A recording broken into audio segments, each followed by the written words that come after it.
Have you ever felt like your anxiety strikes out of nowhere, leaving you overwhelmed and powerless? What if I told you there's a way to uncover the hidden patterns behind those feelings? A way to take back control and face anxiety with clarity instead of fear. It is one of the most powerful steps you can make towards managing anxiety, and it's something many people overlook. Anxiety often feels like it comes out of nowhere, like a sudden storm that you can't predict or control. But the truth is, anxiety follows patterns. It's not random. It's your body and mind responding to specific triggers, triggers that you can uncover, understand, and eventually address. A trigger, simply put, is anything that sets off your anxiety. It's like a switch that activates your stress response. These triggers can be external, like crowded spaces, a stressful conversation, or even a sound or smell that reminds you of something painful. But they can also be internal, thoughts, emotions, or even physical sensations like a racing heart or tightness in your chest. Let's pause for a moment to consider this. Understanding your triggers isn't about avoiding stress completely or eliminating every challenging situation in your life. It's about giving yourself clarity. When you know what's behind your anxiety, you can approach it with more confidence and control. It's like learning the rules of a game. Once you understand what's at play, you can plan your next move. There are three main categories of triggers that most people deal with: environmental, emotional, and physical. Let's talk about environmental triggers. Environmental triggers are external factors in your surroundings that can spark anxiety without warning. These might include noisy, chaotic spaces where the overstimulation overwhelms your senses, or walking into a cluttered room that subtly increases your stress levels. They can also stem from specific places or events linked to past negative experiences. For instance, sitting in bumper to bumper traffic might feel suffocating if you associate it with a previous accident, or visiting the dentist could trigger feelings of unease if you've had a painful experience there before. Even small, seemingly mundane aspects of your environment, like certain smells or lighting, can become triggers if they are connected to earlier distress. These cues are often so deeply ingrained that you may not immediately realize their impact, making it crucial to identify and adjust your surroundings whenever possible. Now, let's talk about some emotional triggers. Emotional triggers originate from within, tied closely to feelings, memories, or unresolved inner conflicts. These triggers often emerge during moments of vulnerability, such as experiencing fear, insecurity, rejection, or shame. For example, a simple disagreement at work might unexpectedly stir feelings of inadequacy, rooted in an old memory of being criticized. Emotional triggers can also be linked to unresolved trauma, where present situations unintentionally echo past hurt, causing you to overreact or retreat. Because these triggers are often subtle and layered, identifying them requires self reflection and patience. Journaling, talking with a trusted friend, or working with a professional can help untangle the deeper emotional patterns that may be holding you back. Understanding these connections enables you to respond more compassionately to yourself and to reframe how you handle triggering situations. Lastly, let's discuss physical triggers. Physical triggers are rooted in the sensations your body experiences, which can amplify or even mimic anxiety. Think about how a caffeine overload might make your heart race or leave you feeling jittery, sensations strikingly similar to a panic attack.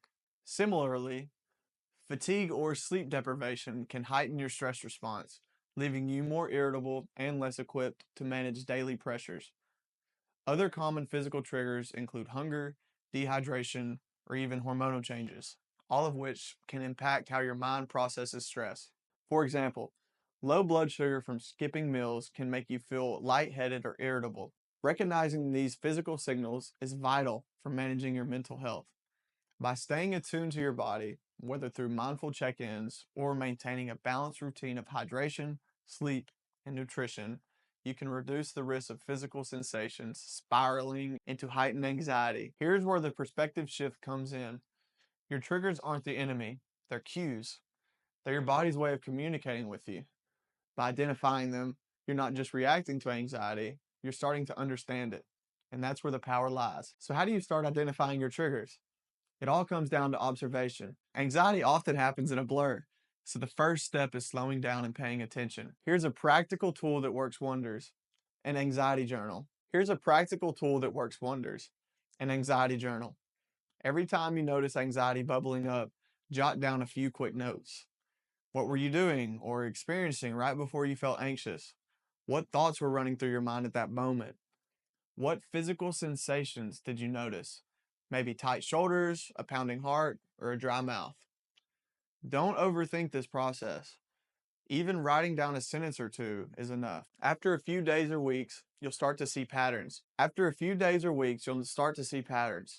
Maybe you'll notice that anxiety strikes most often when you're multitasking or when you skip lunch and feel physically depleted. These insights are gold. They're the foundation for creating strategies that actually work. Let me give you an example. Imagine you find yourself anxious every time you check your email. On the surface, it might just seem like a general dread of your inbox. But through journaling, you notice it's not every email. It's ones from a specific person or about a certain topic. Suddenly, your anxiety isn't this vague, uncontrollable thing. It's tied to something specific that you can prepare for or address. Another perspective to consider: triggers are often layered. Let's say you feel anxious before a social event. At first glance, you might think it's just about being around people, but digging deeper, you realize it's actually a combination of things: feeling underdressed, worrying about saying the wrong thing, and being tired after a long week. Each of those layers can be addressed one by one. Now, if this sounds like a lot of work, I get it. Self reflection can feel overwhelming, especially when you're already dealing with anxiety. But let me ask you this: what's the alternative? Continuing to feel blindsided by your emotions, or taking small, manageable steps to understand and manage them? Every time you identify a trigger, you're building a roadmap to navigate anxiety. And the more detailed your map, the easier the journey becomes. Let's talk about what happens once you identify a trigger. This is where the real transformation begins. Knowing your triggers allows you to prepare. For example, if you know caffeine makes you anxious, you can switch to herbal tea. If public speaking is a trigger, you can practice grounding exercises beforehand. It's not about avoiding life. Remember, it's about approaching it with tools and strategies that set you up for success. I also want to share this: identifying triggers doesn't mean you'll immediately eliminate anxiety, but it does mean you'll feel less overwhelmed and more in control. This process is about creating daily clarity in a space where confusion often reigns, and that clarity can change everything. To wrap this lesson up, I encourage you to take 5 minutes today to reflect on a recent moment of anxiety. What was happening around you? What thoughts or sensations were present? Write it down. Even this small step can bring insights that set the stage for deeper understanding. As we move forward, we'll focus on practical ways to respond to these triggers and reduce their power over you. This is just the beginning, and you're doing the work to move toward a place of calm and control. You've got this.